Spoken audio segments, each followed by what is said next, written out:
তাহিরি ওনাকে ফিলিস্তিনের পক্ষে ডাক দিয়েছে। ওর মতো শয়তান যদি ফিলিস্তিনের পক্ষে ডাক দেয়, শয়তান তো বসে বসে আসবে যে ও আমার চাইতে বড় শয়তান, এত শিরিক বাংলাদেশে কেউ করে না। কথা বলেন। কেল্লা বাবা, ফতে বাবা, শাহ আলী বাবা, দয়াল বাবা, আর ওই শয়তান নাকি সাতক্ষীরা জেলায় আসে। এত বড় শয়তান এই জেলায় ঢোকে কি করে? সোচ্চার হবেন যারা প্রকাশ্য শিরিক করেছে, যে মানুষগুলো প্রকাশ্য ইসলামী আন্দোলনের বিরুদ্ধে অবস্থান নিয়ে হাসিনার পক্ষে একেবারে সরাসরি ভোট চেয়েছে। আপনি দেখেন ওবায়দুল মুক্তাদির ব্রাহ্মণবাড়িয়ায় শয়তানের পক্ষে তাহিরি ভোট চাচ্ছে। এত বড় ভিডিও ফুটেজ থাকার পরে সে জেলায় ঢুকবে মানে ও তো বাংলাদেশে থাকা ঠিক না, ও তো কাওয়া কাকুর মতো পালানো দরকার ছিল। এই কথা বলে না কেন? আর ফিলিস্তিনের পক্ষে এখন ডাক দিচ্ছে না, এগুলো সব ষড়যন্ত্র। দেখবেন আওয়ামী লীগের লোকজন দিয়ে যা টাকা পয়সা কামিয়েছে, এগুলো তাদের কাছ থেকে নিয়ে একটা বিশৃঙ্খলা তৈরি করার চেষ্টা করবে। গোপন খবর তো আমরা জানি, নাই তো 12 এপ্রিল সারা বাংলাদেশের সব দলমত এক হয়ে গেল, ওই শয়তানরা আসে নাই। কথা বলুন। জামাত, বিএনপি, জাতীয় পার্টি কি সব এক হয়ে গিয়েছিল না? বাংলাদেশে শুধু মনে হয় কয়েকটা যারা মানুষ নামে কলঙ্ক, তারা বাদ দিয়ে সব এসেছিল। আর ওই শয়তানরা বলছে না, আমরা ওদের সাথে নেই, আমরা আলাদা। বিশ্ব ওই দিন একটা চমক দেখলো, আর ওরা বলছে আমরা আলাদা।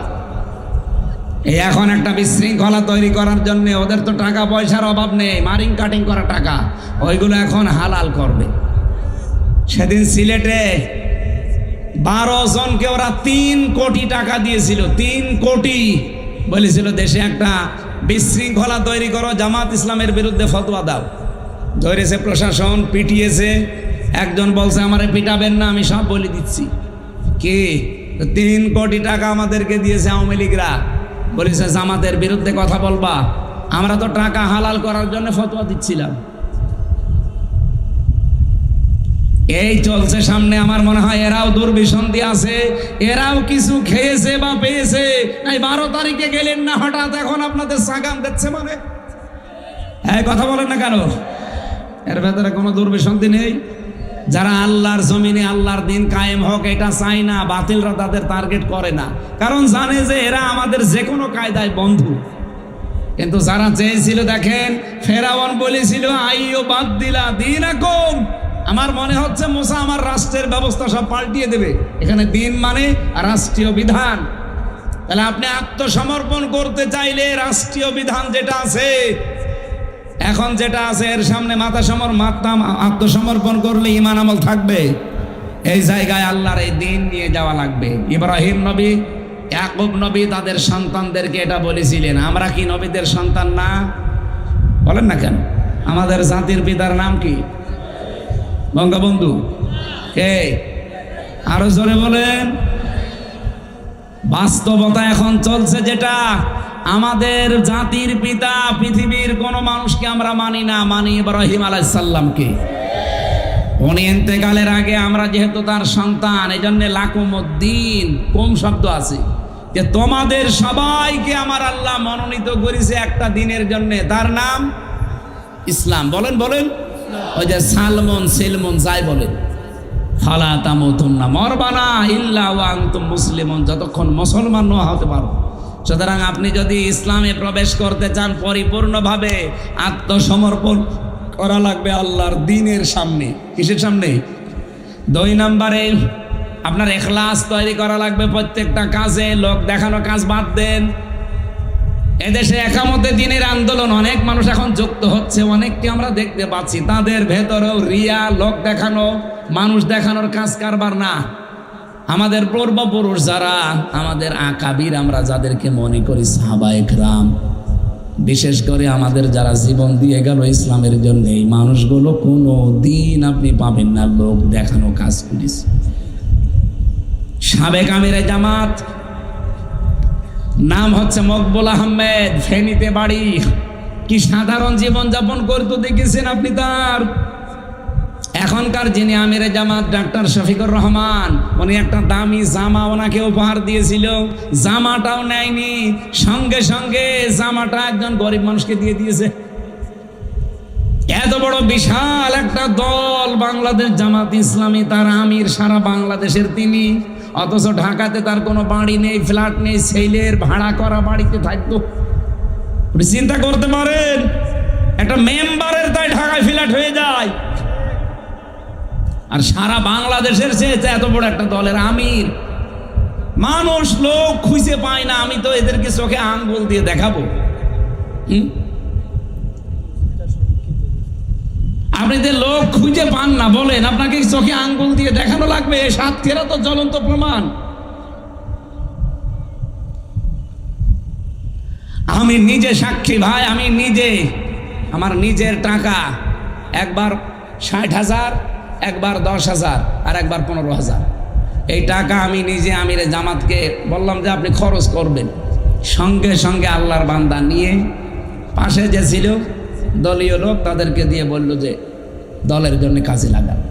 আমি দিলাম হাদিয়া যে আপনার পারিবারিক জীবনে এবং ব্যক্তিগত জীবনে খরচ করবেন। 3 বার দিলাম, লোকটা 3 বারই দিয়ে দিল দলীয় মানুষকে, বললে ওদেরকে সব খরচ করে দিন।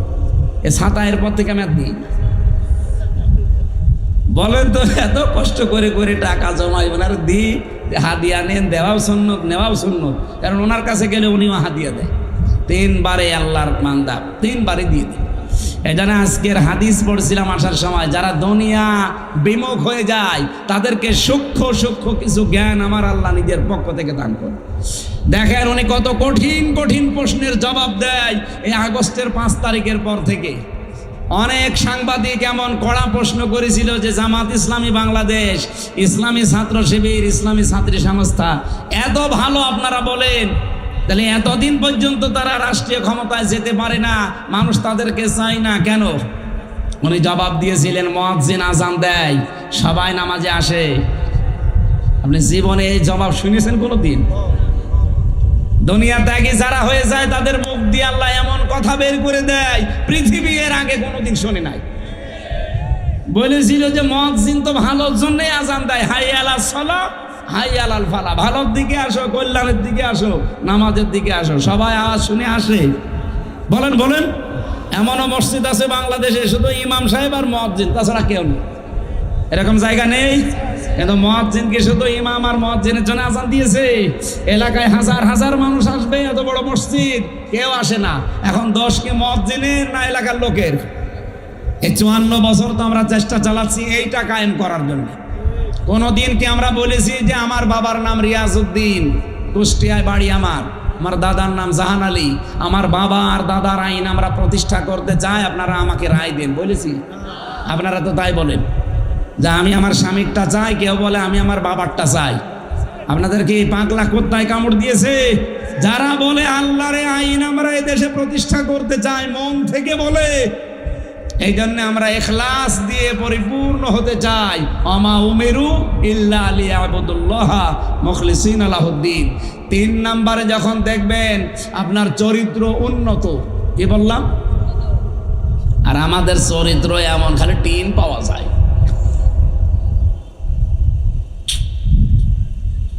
কত মানুষের বাড়ির নিচে, খাটের নিচে তেল পাওয়া যায়, ফ্রিজের ভেতরে টাকা পাওয়া যায়, বালিশের ভেতরে টাকা পাওয়া যায়। কথা বলছেন এখানে?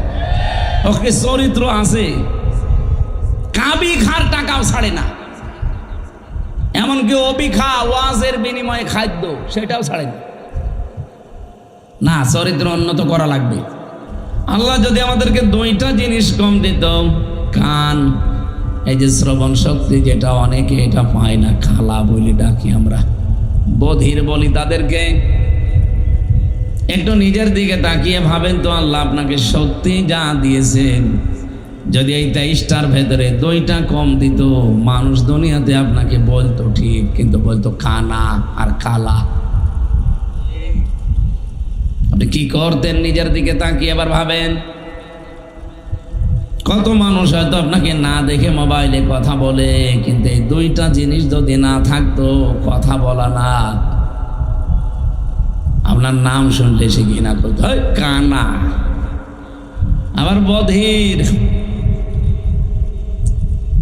সেদিন ইন্টারনেটে দিয়েছিল, ওই বড়গুনার এক মহিলা কথা বলতো, একটা পুরুষের সাথে মোবাইলে ফেসবুকে চ্যাটিং করত, কিন্তু দেখে নাই কোনোদিন তার চেহারা। সেই লোকও খুব চালাক, ওর হাত নেই, পা নেই, প্রতিবন্ধী, আবার চোখ টেরা, কিন্তু এমন কায়দায় ছবি এডিটিং করে প্রোফাইলে দিয়েছে, বোঝার কোনো কায়দা নেই, দেখলে মনে হবে রাজপুত্র। ও মহিলার সাথে প্রায় 2 বছর লাইন চলছে। ও মনে করছে জিনিস মনে হয় 1 নাম্বার, চলে এসেছে। চলে আসার পরে যে চেহারা দেখেছে, দেখে একটা হাত নেই, পা নেই, আবার এতদিন মিথ্যা কথা বলেছে যে আমি একটা চাকরি করি। ও মনে করছে যে বিশাল জিনিস হবে। ওই মহিলাও 2 নাম্বার, কারণ ওরও 2টা ছেলে মেয়ে আছে। ও এসে দেখছে এই অবস্থা, চাকরি করে ঠিক, কিন্তু একজনের জমিতে পানি টেনে দেয়, এই চাকরি। এখন মহিলা বিয়ে করতে আর রাজি না। এই লোকের যে ভাই আছে, সে বলছে না, তুমি কেন আসলে? বলছো তো আমাকে মিথ্যা কথা বলেছে যে নাকি খুব সুদর্শন, তো বলবে তো যে আমি প্রতিবন্ধী, আবার প্রোফাইলে ছবি দিয়েছে সেই রকম ছবি আমি দেখে চলে এসেছি। সাতক্ষীরাবাসী শুধু হাসির জন্য বলি নাই, নিজের দিকে তাকিয়ে বলেন, আপনাকে যদি আল্লাহ এরকম প্রতিবন্ধী করে দিত, হয়তো না। কথা বলেন না কেন? আপনি কিসের মাস্তানি করেন, কিসের অহংকার আপনার বলেন তো? কুমিল্লাতে একবার খাবার খাচ্ছিলাম এক মাহফিলে, হঠাৎ বিদ্যুৎ চলে গেল।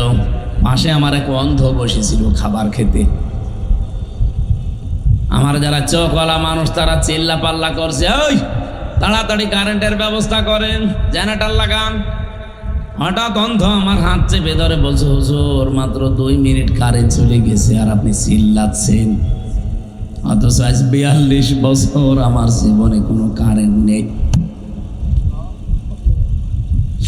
আমি কিন্তু জন্মের পরে দেখতে পেতাম টাইফয়েড হওয়ার কারণে আমার এই অবস্থা হয়েছে। আজ 42 বছর, কি আলো কি অন্ধকার আমি জানি না। আপনাকে একটা তথ্য জানাই, এ পৃথিবীতে যাদের চোখ আছে অন্তত তারা দিনের বেলা তো দেখে, রাতের বেলা ঘুমিয়ে থাকলেও স্বপ্ন দেখে। কিন্তু আমরা যারা অন্ধ, আমরা তো দেখতে পাই না, রাতের স্বপ্নেও দেখি না, শুধু আওয়াজ শুনি। আমার ওই দিনই মনে হচ্ছিল, আল্লাহ কিছু যদি দুনিয়ায় না দেয়, অন্তত চোখ দিয়েছে, কিয়ামত পর্যন্ত সেজদায় থাকা দরকার। আল্লাহ পাক যদি সত্যি ওই 5টা জিনিস আমাকে ভিক্ষা না দিত, দয়া করে আমার মা বাবা যতই ধনী মানুষ হোক, আকিস গ্রুপের মালিক যদি হয়, আমিও তার বাড়িতে যদি জন্ম নিতাম, আমারে কেউ তাকাইতো না। কথা বলে না কেন? আর এখানে দাওয়াত দেওয়া দূরের কথা, কুষ্টিয়া থেকে পর্যন্ত মোবাইলে করতো না, যে ওর কি দেখবো নিয়ে এসে, ওর চোখ নেই, কান নেই, কথা বলতে পারে না। বিজ্ঞান এখন প্রমাণ করছে মানুষকে যে আল্লাহ যে বাক শক্তি দিয়েছেন। আল্লাহ রাব্বুল আলামিনের নবী বলেন, মানুষের এই কণ্ঠনালীর ভেতরে 27টা স্তর আছে, প্রতিটি স্তরে একজন করে ফেরেশতা বসে আছে। আমি যখন একটা কথা বলার নিয়ত করি, এখান থেকে এখানে, এখান থেকে ওখানে, ওখান থেকে এখানে, এভাবে দেওয়া লাগবে। 27 জন এভাবে বসে আছে স্তরে স্তরে। কথাটা বের করার জন্য 26 নাম্বার জায়গা পর্যন্ত ঠিক থাকে, তো 27 নাম্বারে যখন বের হবে তখন আওয়াজটা, যাকে আল্লাহ যে আওয়াজ দিয়ে বানিয়েছে ওই আওয়াজে তার কথাটা বের করে দেয়। একবারের জন্য ভাবেন তো, আমাদের দুনিয়ায় যারা আছে সবার কণ্ঠের আওয়াজ যদি একরকম হতো, এ পৃথিবীতে চলাফেরা করা বড় কঠিন হয়ে যেত। আমি যদি মুরব্বীর বাড়ি দিয়ে আজ রাত 2টার সময় যে বলতাম, ম্যাডাম দরজা খোলেন, মনে করতো যে ভাই এসেছে, খুলে দিত, বাবা শাহজালাল সব হালাল হয়ে যেত না।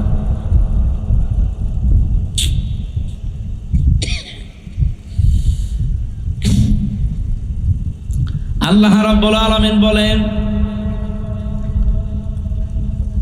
সামাই ওয়াত তারিকি ওয়া মা আদরাকা মাত তারিকুন নাজমুস সাকিব ইন কুল্লু নাফসিন লাম্মা আলাইহা হাফিজ।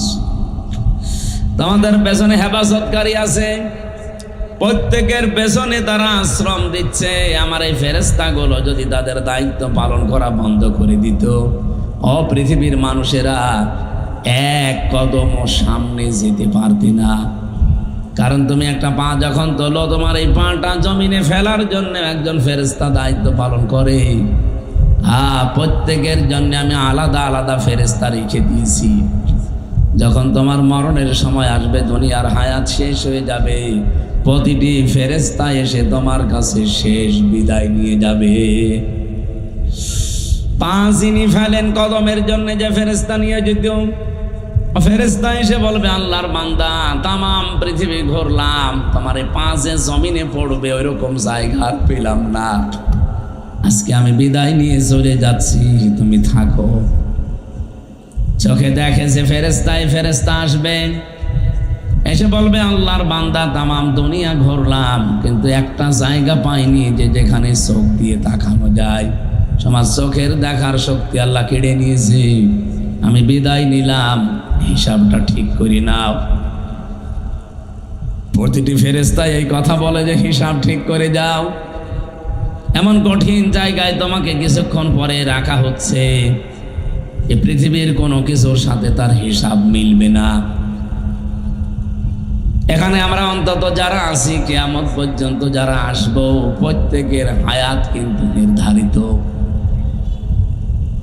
আপনি কি মনে করেন আদম নবীর পরে যে মানুষগুলো দুনিয়ায় এসেছিল তারা হয়তো বেশি হায়াত পেত?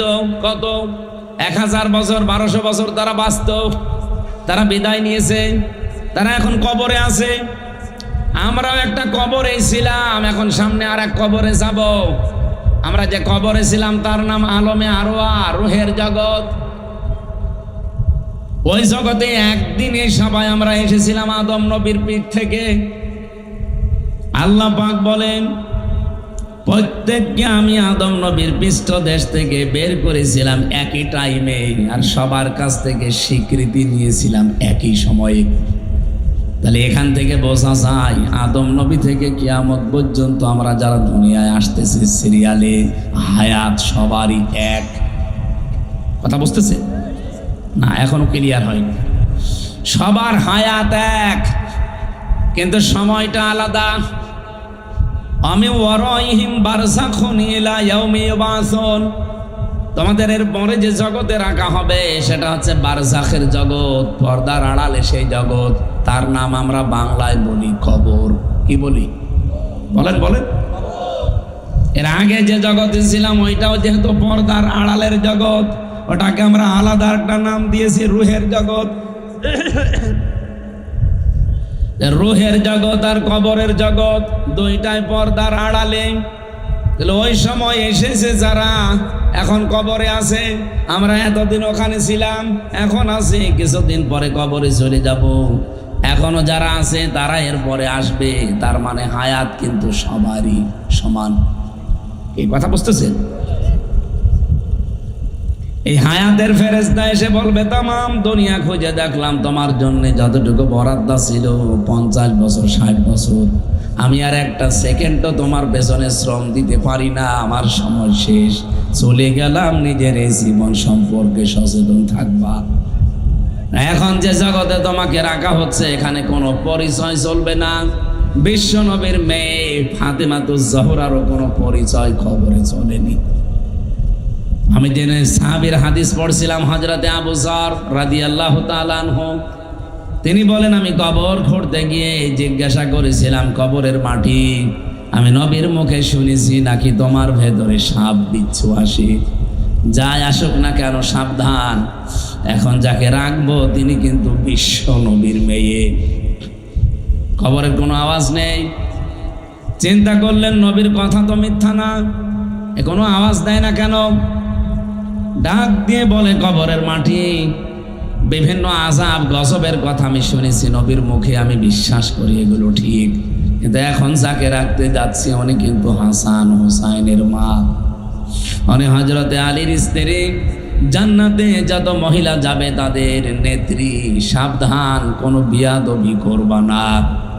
হযরতে আবু যর বলেন, এতক্ষণ কোনো আওয়াজ দেয়নি, আমার বক্তব্য শেষ হলেই দেখি খবর থেকে মানুষের মতো আওয়াজ আসতেছে।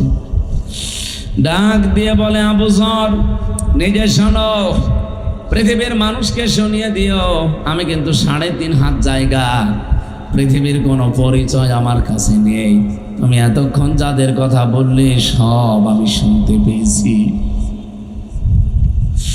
তুমি কিসের ফাতেমার নাম বললে? জান্নাতের নেত্রীকে আমি চিনি না, হাসান হোসাইনের মা চিনি না, হযরতে আলীর স্ত্রী তাও চিনি না, এমনকি বিশ্ব নবী মুহাম্মদ রাসূলুল্লাহর কলিজার টুকরা আমি চিনি না। আমি চিনি তার কাজ। যদি সত্যি কাজ কারবার ভালো পায়, তার হায়াতের জিন্দেগি যদি পবিত্র থাকে, ইল্লা মান আতাল্লাহা বিকলবিন সালিম। রব্বুল আলামিন বলেন, আমার কাছে একটাই পরিচয় শুধু কাজে লাগবে, যার অন্তরটা পরিষ্কার থাকবে। এ পরিচয় ছাড়া কোনো কিছুতে আমার কাছে কোনো পরিচয় খাটবে না, চলে যাও। হযরতে আবু যর বলেন, একটা আওয়াজ শোনার পর থেকে আমি এই যে চিৎকার করে বের হয়ে গেলাম, জীবনে কোনোদিন আর সংসার করার সাহস আমার মনে আসে না। ও সাতক্ষীরাবাসী, যে যাই করেন না কেন, এরকম একটা জগৎ সামনে আমাদের নেই। আরো জোরে বলেন, বিশাল একটা ভয়ঙ্কর জগৎ আমাদের সামনে আসতেছে। দুনিয়ার এই হিসাবেও যারা দায়িত্বে ছিল, এগুলো যদি একটা একটা করে দায়িত্ব পালন করা বন্ধ করে দিত, দুনিয়াতেও কত অপমান অপদস্থ হওয়া লাগতো। আপনি নিজের চোখের দিকে, কানের দিকে, এই বাক শক্তির দিকে তাকান। আমার চেহারা যতই ভালো হোক, লেখাপড়া আমি যতই আন্দাজে করি, যদি কথা বলতে হঠাৎ আল্লাহ বন্ধ করে দেয়, বিজ্ঞান এখন দেখাচ্ছে যে 27টা স্তরের একটা স্তর যদি অকেজ হয়ে যায়, দুর্বল হয়ে যায়, আপনি যতই জোরে জোরে কিছু করেন কথা বলতে পারবেন না, শুধু গা গো শব্দ হবে। কি দয়া করেছে আমি এই জায়গাগুলোতে যখন কম্পিউটারের সামনে বসি, আগে সেজদা দিয়ে নিই যে আল্লাহ, কত মানুষকে তুমি এই কথা বলার যোগ্যতা কেড়ে নিয়েছো। এই যে কাজী নজরুল ইসলাম 43 বছর জীবনে কথা বলতে পারে নাই, বুবা ছিল। আপনি হিসাব করতে পারেন জীবনে আজ যারা আল্লাহর বিরুদ্ধে এই কথাকে ব্যবহার করেন, মানবতার বিরুদ্ধে এই কথাকে ব্যবহার করেন, এখনই যদি আল্লাহ 27টা স্তরের হালকা একটু ফাটল ধরিয়ে দেয়, এমনকি যে শরীরের ভেতরে 5.5 কেজি রক্ত এখন 226 কিলোমিটার বেগে প্রবাহমান চলছে, মাথা থেকে পা পর্যন্ত। বিজ্ঞান জানিয়েছে 2 কোটি কোষ আমাদের শরীরে আল্লাহ দিয়েছে। এই কোষগুলো যদি কিছু দুর্বল হয়ে যায়, আর এগুলো দুর্বল হওয়ার কিছু পয়েন্টও আছে, আমার আলোচনা ওদিকে না, আমি ওদিকে যাচ্ছি না।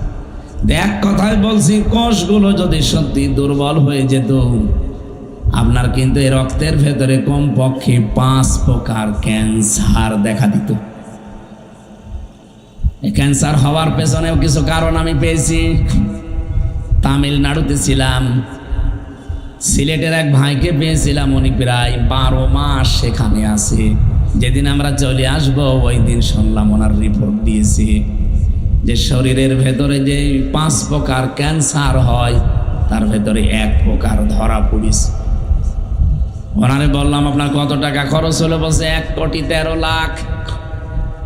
1,13,00,000 টাকা অলরেডি 12 মাসে চলে গেছে। আজকে ডাক্তার রিপোর্ট দিয়েছে আমি নাকি আর বাঁচবো না, কারণ রক্তের যে কোষগুলো, ওই কোষগুলো এখন আর কাজ করছে না। আমি খ্রিস্টান ডাক্তারের সাথে কথা বলেছিলাম ইংরেজিতে, জিজ্ঞাসা করেছিলাম তাকে যে হ্যালো ডক্টর, এই যে রোগগুলো হওয়ার কারণ কি? রক্তের ভেতরে যে 5 প্রকার ক্যান্সার, এর 1 প্রকার ধরা পড়েছে, এটার কারণ কি? খ্রিস্টান ডাক্তার আমাকে মেডিকেল রিপোর্ট দিয়ে জানাচ্ছিলেন যে পৃথিবীতে মানুষের এই শরীরে কোটি কোটি লোমকূপ আছে। দেখতে পাচ্ছেন এই যে এইটা লোম বলে না, পশম, এই ভালো ভাষায় বললে লোম বলে। এই লোমগুলোর ভেতর দিয়ে অন্ধকার আর আলো প্রবেশ করে শরীরে। আপনার শরীরের ভেতরে এই জন্য আল্লাহ 12 ঘন্টা আলো প্রবেশ করার ব্যবস্থা করে দিন দিয়েছেন, আর 12 ঘন্টা এরকম অন্ধকার করে দিয়েছেন যেন অন্ধকার প্রবেশ করে। এই ক্যান্সার থেকে বাঁচার জন্য এটা ভূমিকা পালন করে।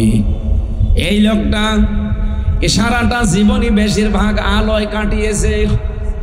অন্ধকার ওর শরীরের ভেতরে প্রবেশ করা দরকার, সে ব্যবস্থা ওর ছিল না।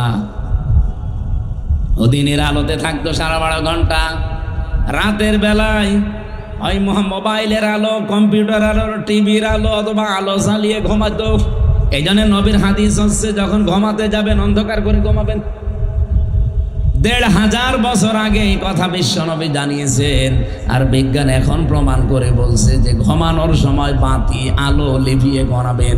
অন্ধকার আপনার শরীরের ভেতরে প্রবেশ করবে, ক্যান্সার থেকে আল্লাহ আপনাকে বাঁচিয়ে দেবে। এ মাথার ভেতরে একটা জিনিস আছে, পেছন দিয়ে বের হয়। এটা যত বেশি বের হবে, এটা অন্ধকার না হলে বের হয় না। আমি তো আর আপনাকে বিজ্ঞান বোঝাই না, আমি কোরআন বোঝাচ্ছি। এতে একটা পয়েন্ট এসেছে, এই জন্য এতটুকু বললাম। আল্লাহ রাব্বুল আলামিন সত্যি আমাদেরকে যা দিয়েছেন, উনি যদি একটু এলোমেলো করে দেয়, আমি হামজা আর হামজা থাকবো না। আমার এখনই মানুষ বলবে বোবা। কি বলবে? এই জন্য পুরা কোরআন শরীফে আপনি দেখবেন মানুষ এটা আলোচ্য বিষয় কোরআনের। রব্বুল আলামিন এই জন্য পৃথিবীতে যত সৃষ্টি পাঠিয়েছেন সব চাইতে বড় সম্মান আর মর্যাদায় দিয়েছেন এই মানুষকে। ওয়ালাকাদ কাররামনা বানি আদম, অবশ্য আমি বনি আদমকে সম্মান দিয়েছি। আমি যে খুতবা পড়েছিলাম প্রথমে, হয়তো এখানে আলেম ছাড়া অনেকে বোঝেন না, আমি আরবিতে বলেছিলাম। ওর বাংলা ছিল কি, আল্লাযী খালাক